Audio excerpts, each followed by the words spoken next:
हिंदी में दिखाते हैं, इंग्लिश में दिखाते हैं? अच्छा, दोनों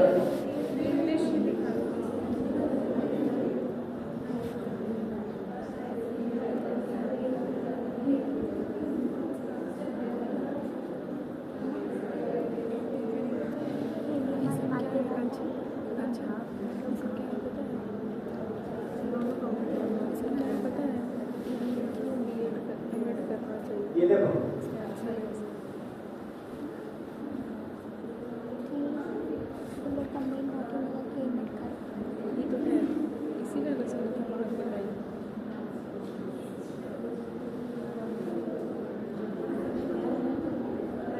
इसमें नहीं दिख रहा है वहां से आप लोग, ठीक है? ये गैजेट हम आपको अवेलेबल कर देंगे। ऐसा लाना पड़ेगा distribution of minimum faculty across different curricular areas for each unit. लिखा हुआ यहाँ पे the distribution of minimum faculty across different curricular areas from 1 unit and 2 unit of 4 year integrated teacher education program. Basically 2 unit का बात किया जा रहा है। एक यूनिट में सिर्फ 50 होंगे और दूसरी यूनिट में 50 होंगे। आपके बीएड में भी यही होता है, 2 यूनिट होता है 50-50 का।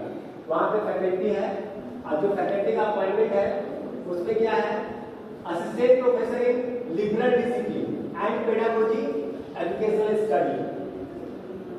Assistant professor in liberal discipline and pedagogy educational study. उसमें लिबरल 2 चीजें यहाँ पे बात आती है। बीएससी बीएड जब और बीए पीएचडी कोर्स का बात होता है तो 2 मेन चीजें होती है, एक लिबरल डिसिप्लिन होता है और एक पेडागोजी होता है, ठीक है?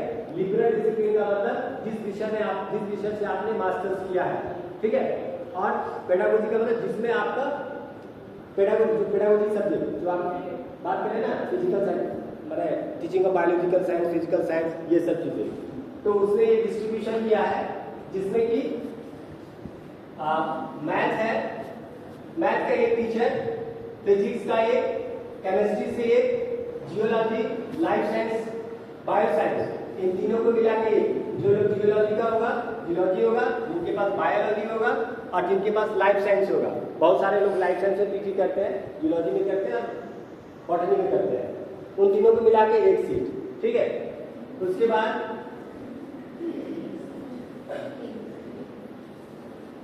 कम्युनिकेटिव स्किल्स इन इंग्लिश है, ठीक है? और उसके बाद एजुकेशनल स्टडी, जो आपका एजुकेशन जो अभी फाउंडेशन पेपर का बात कर रहे थे, जो आपके पेडागोजी का बात, ये एक्चुअली पेडागोजिकल सब्जेक्ट कहलाएंगे, ठीक है? ये आपका liberal discipline as well as इसको पेडागोजी में ही रखा जाएगा। और जो आपका एजुकेशनल स्टडी का जो 3 और भी जो एजुकेशनल स्टडी में जो टीचर अपॉइंट किए जाते हैं वो जनरली आपका philosophical foundation of education, psychological foundation of education और सोशियोलॉजिकल फाउंडेशन ऑफ एजुकेशन को रखा जाएगा, ठीक है?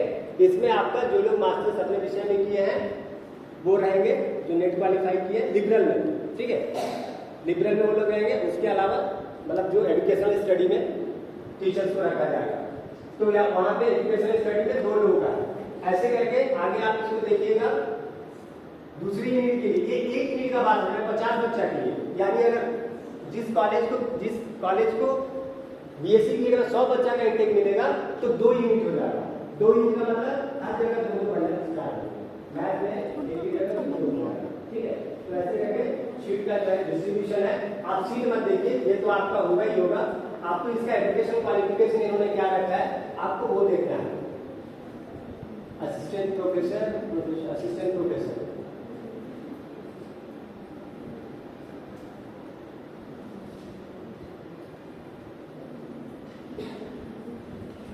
अभी दिख रहा है क्या? Yes sir.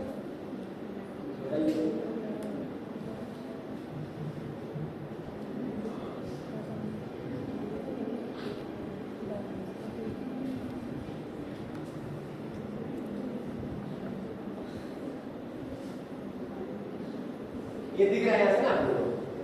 नहीं पता चल रहा है?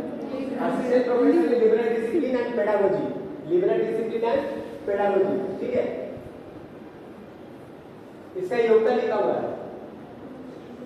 पोस्ट ग्रेजुएट इन साइंस, चाहे वो फिजिक्स हो, chemistry, botany, geology, life science, bio science, then mathematics और सोशल साइंस में हिस्ट्री, ज्योग्राफी और टेन में आप किसी भी विषय में मास्टर्स हो, सिंपल, पोस्ट ग्रेजुएट, पीजी, ठीक है, वो आपको होना है। उसके अलावा BEd degree with minimum 55% marks और इक्विवेलेंट ग्रेड, 50 से ज्यादा तो आपको चाहिए नहीं। अब ये तो सरकार ने लिख दिया है, नहीं 50 से ज्यादा नहीं चाहिए ना, बीएड में 50 से ज्यादा नहीं चाहिए ना, चाहिए। क्यों चाहिए? क्योंकि वो मिनिमम है। आप तो बोले कि चाहिए, ये आपका राइट है क्या कि चाहिए? ये आपका मेहनत होगा तो मिलेगा, तो वो चीज में आपको चाहिए। जबकि बोल रहे हैं कि भैया 50% मेरे लिए काफी है, कहाँ है 90-95 में जा रहे हो, तो आप बोले नहीं चाहिए, क्योंकि आजकल वही मैटर करता है। नंबर है तो कुछ भी हो सकता है। तो बीएड डिग्री में यही चाहिए का बात हम आगे करेंगे। ये जो बोले ना चाहिए, वही डिजायरेबल चाहिए होता है। डिजायरेबल, वांछनीय, मतलब डिजायरेबल, जाते डिजायरेबल और अनडिजायरेबल, वांछनीय और अवांछनीय, वही डिजायरेबल वही है।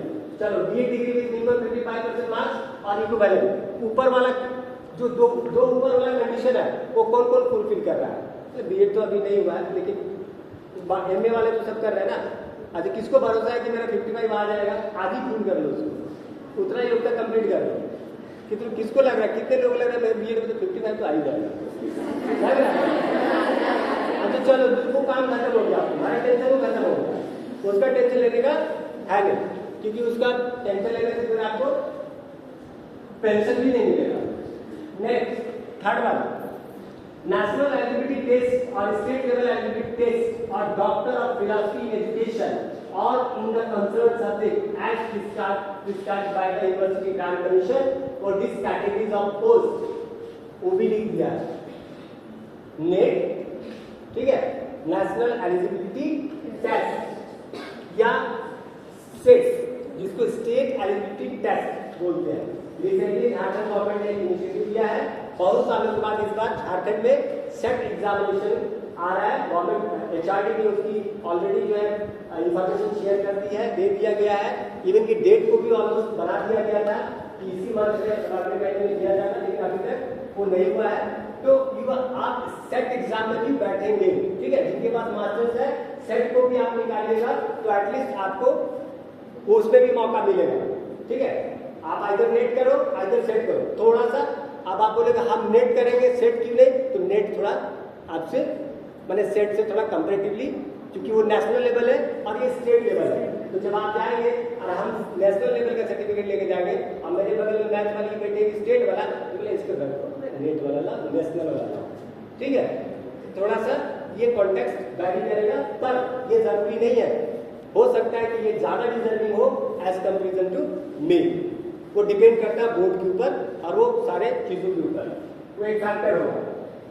तो आइदर नेट आइदर सेट। तो अभी कुछ लोग नेट के ऊपर काम कर रहे हो, नेट के ऊपर भी काम करो, अपने विषय में भी करो। डिजायरेबल एमएड और एमएड विद स्पेशलाइजेशन, डिजायरेबल तो उसको नहीं होना चाहिए था। क्यों नहीं होना चाहिए था? कि इतना तो पढ़ा के ले रहे हैं आप इससे ज्यादा क्या कर रहे हो मेरे लिए? तो एमएड जो है यानी मास्टर्स ऑफ एजुकेशन, ये डिजायरेबल होगा बीएससी बीएड बीएड कोर्स में जाने के लिए। अगर जिनके पास एमएड की डिग्री है, एमएड की सर्टिफिकेट है, उनको वहां पे इंटरव्यू बोर्ड हो चाहे वहां पे उनको वेटेज दिया जाएगा, ठीक है, वेटेज दिया ही जाना चाहिए और देगा ही देगा, ये होता ही होता है, इसीलिए लिखा भी गया है, ठीक है। क्योंकि उनको मालूम होता है कि उनको कैसे, आपके पास क्या है ना, आपको सब्जेक्ट पढ़ाने का भी नॉलेज हो गया और आपके पास पेडागोजिकल नॉलेज भी जबरदस्त हो गया है, ठीक है। तो आप जो सब्जेक्ट को पढ़ाएंगे उसमें आपका मतलब आप महारत हासिल होगा, है ना, क्योंकि आपने बीएड भी कर लिया, बीएड में भी पेडागोजी सीख लिया, अभी एमएड में भी बहुत सारी चीजों को सीखा। एमएड थोड़ा सा एक्सटेंशन होता है, इसका एक्सटेंशन नॉट थोड़ा सा, इसको बड़ा सा बोलते हैं मास्टर्स, तो एक एक्सटेंशन है, extension of your knowledge, your चाहे वो पेडागोजिकल नॉलेज हो, चाहे वो कंटेंट नॉलेज हो, चाहे वो आपका टेक्नोलॉजिकल नॉलेज हो, व्हाटएवर, इवन नॉट ओनली सिर्फ ये पढ़ने पढ़ाने का तरीका पूरा कंप्लीटली वहां पे अलग होगा, ठीक है, थोड़ा उसके मेथड्स अलग होगा, प्रोसेस अलग होगा। एमएड और पीएचडी विद स्पेशलाइजेशन, चलो नीचे में लिख दिया कि सर पीएचडी भी नीचे लिख दिया, अब क्या होगा? तो खत्म ही नहीं हो रहा है, पीएचडी भी दिख रहा है, तो चलो जब कम से कम वाला में आप उसके बाद फिर पीएचडी करेंगे ना, फिर फिजिकली हैंडीकैप हो गया, फिर मैड हो जाए, लास्ट में फिजिकली हैंडीकैप हो जाएंगे, पीएचडी का मतलब नहीं। तो ये चीजें हैं आपके असिस्टेंट प्रोफेसर। अब उसके बाद assistant professor in educational study, educational study वहां पे जो होते हैं, जैसे कि मैंने आपको बताया साइकोलॉजी, सोशियोलॉजी और फिलॉसफी, क्योंकि इंटीग्रेटेड है बीएससी बीएड, बीएससी के साथ बीएड का, तो बीएड का जो हिस्सा है वो आपका क्या है, पढ़ते ना आप साइकोलॉजी, सोशियोलॉजी, फिलॉसफी है, तो वही है, उसी विषय को एजुकेशनल स्टडी बोलते हैं। और उसमें लिखता है post degree in education MA with minimum 55% marks और इक्विवेलेंट ग्रेड, ठीक है। उसके लिए योग्यता क्या लिखा है एजुकेशनल स्टडी के लिए, पोस्ट डिग्री, देखो वहां पे ऐसे लाइन करके लिखा हुआ, हम लाइन वाइन नहीं किए हैं, वो खास कर आपको मार्क कर दिया है। Post graduate degree in education bracket में एमएड मास्टर्स ऑफ एजुकेशन बोलते हैं, विथ मिनिमम 55% मार्क्स और इक्विवेलेंट ग्रेड, समझे, 55%। बचपन में आप 55 मार्क्स मिलता होगा, खुश होती होंगी, नहीं खुश हो जाती होंगी, अभी भी खुश रहना है इसमें, ठीक है। तो 55% मार्क्स जब जो लोग इसको आगे ये करता है, और इसके साथ साथ विथ नेशनल एलिजिबिलिटी टेस्ट और स्टेट लेवल एलिजिबिलिटी टेस्ट और doctor of philosophy, either NET, either SET, either PhD in education और any other qualification prescribed by the University Grant Commission for this category of the post. Designable में, अब यहाँ पे designable में क्या लिख दिया है कि मास्टर्स जिनका साइकोलॉजी, सोशियोलॉजी, फिलॉसफी में है, दे आर, उनको वहां पे फिर वेटेज मिल जाएगा, बात समझे, फिर उनको वहां पे वेटेज मिलेगा। तो यहाँ पे कितने साइकोलॉजी, सोशियोलॉजी और फिलॉसफी के है, एनीवन जो बीए साइकोलॉजी, सोशियोलॉजी, फिलॉसफी है, सब साइंस, कोई साइकोलॉजी, सोशियोलॉजी, फिलॉसफी नहीं, चलो ठीक है। तो ये चीजें इसकी अभी समझ गए इसको, ये बीएससी बीएड और बीए बीएड की बात हो रही है, ये तब बातें होगी जब आपके दिल में इच्छा होगी कि कहना है कि ना same profession for the BSc और बीए कोर्स, समझे। अब वो उसको कर सकते हैं क्या, या अगर आप अपने आप को लिमिट में रखिए, ओके बहुत हो गया, अब इससे ज्यादा नहीं ना, जो होगा यही होगा। तो ये आपको प्लान, ये फ्यूचरिस्टिक प्लान, मैं इसीलिए बात कर रही हूँ, मैं एनईपी की पॉलिसी को ध्यान में रखते हुए इंटीग्रेटेड टीचर एजुकेशन प्रोग्राम को, जो चीजें यहाँ पे उसके लेकर के जो कोर्सेज स्टार्ट है, उसकी जो योगदान national council of teacher education